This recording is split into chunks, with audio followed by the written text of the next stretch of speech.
Logic is slow, fear is fast. This imbalance is not accidental, it is built into the architecture of the brain. Fear evolved to take priority over reasoning because in moments of danger, survival depended on immediate reaction, not careful analysis.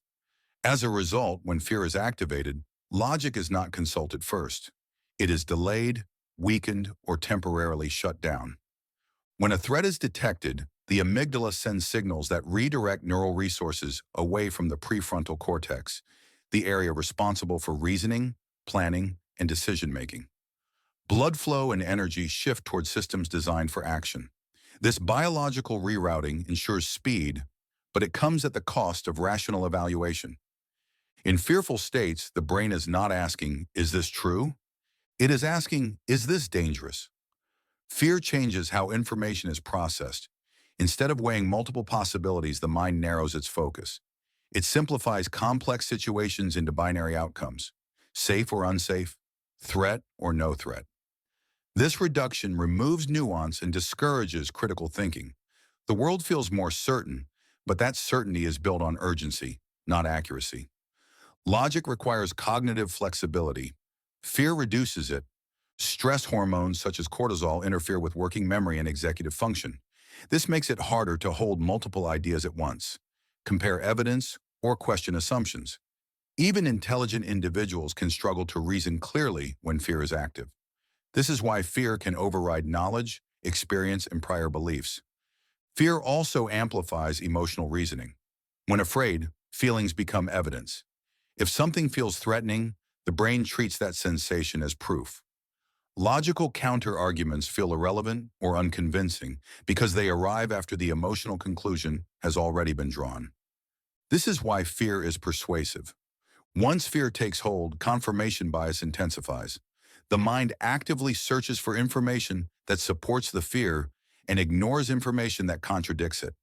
Neutral events are interpreted as warning signs. Ambiguity is filled with worst-case assumptions. Over time, the fear narrative becomes internally consistent, even if it is disconnected from reality. Fear also alters decision-making. Under threat, the brain favors short-term relief over long-term outcomes. Actions that reduce fear immediately feel correct, even if they create problems later. Avoidance becomes attractive. Control becomes appealing. Simple explanations become preferable to complex truths. This mechanism explains why fear-based messaging spreads easily. It bypasses critical thinking and speaks directly to survival instincts.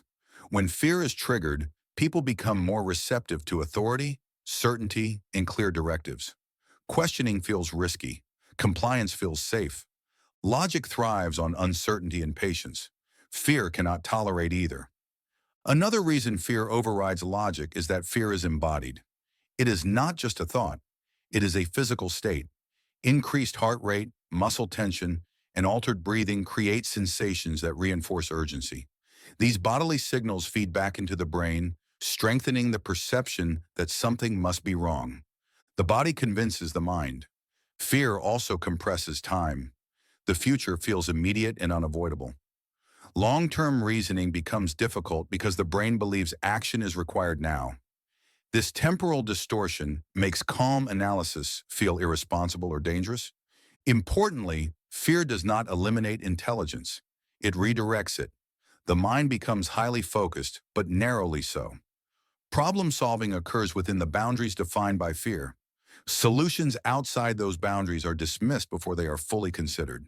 This is how fear limits possibility. Understanding this process changes how fear is experienced. When fear arises, recognizing that logic has been temporarily deprioritized creates space. Instead of arguing with the fear, observation restores access to reasoning. The fear may still exist, but it no longer controls the entire system. Fear overrides logic not because logic is weak, but because fear was designed to go first. When this hierarchy is understood, fear loses its illusion of authority. It becomes a signal to examine, not a command to obey.